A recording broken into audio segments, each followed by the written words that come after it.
Hi friends, நான் தான் உங்கள் குட்டி பேண்டா. இன்றைக்கி சைனீஸ் நியூ இயருக்கு சைனாவில் டைம் ஸ்கொயர் அப்படிங்கிற இடத்துக்கு தாங்க போக போகிறோம். அங்கே வந்து டைம் கிளாக் வந்து இருக்குங்க நியூ இயர்க்கு கவுண்டவுனுக்கு. ஸோ அங்கே போகலாம் அப்படின்ட்டு தாங்க. மெட்ரோவே செம்ம கூட்டமாக இருந்துச்சுங்க. எனக்கு ரொம்ப நாளாகவே டைம் ஸ்கொயர் கிட்ட வந்து போகணும் நியூ இயர் அன்னைக்கு அப்படின்னு ரொம்ப நாள் ஆசைங்க. சரி, இதுதான் நம்மளோட லாஸ்ட் இயரு, இதை விட்டுட்டா நம்மளுக்கு வந்து இந்த சான்ஸ் கிடைக்காது அப்படின்ட்டு நாங்கள் எல்லோரும் கிளம்பிட்டோங்க.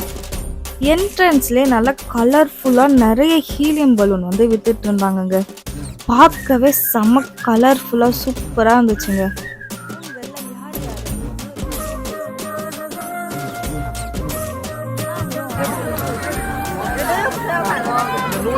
அங்கே போய் பார்த்தா ஜோனாக எல்லாத்தையும் பிளாக் பண்ணி வச்சுட்டாங்க. எங்களுக்கு கிளாக் டவரே தெரியல. என்னடா இப்படி ஆயிடுச்சு அப்படின்னு இருந்துச்சுங்க. அதுக்கப்புறம் இந்த சைடு வந்ததுக்கப்புறம் கிளாக் டவர் நல்லாவே தெரிஞ்சிச்சுங்க. அப்புறம் ஃபைனலி கவுண்ட் டவுனும் ஸ்டார்ட் ஆகிடுச்சுங்க. நியூ இயர்க்கு வந்து கவுண்ட் டவுனை வந்து கவுண்ட் பண்ணுறதுக்காக ஒரு குஷியே இருக்குது.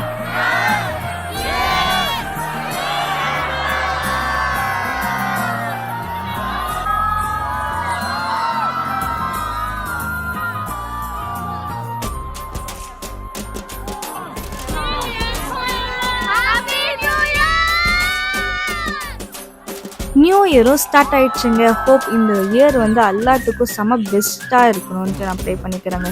அப்புறம் கிளாக் டவர்கிட்ட போயிட்டு ஃபோட்டோலாம் எடுத்துகிட்டு கிளம்பிட்டோங்க.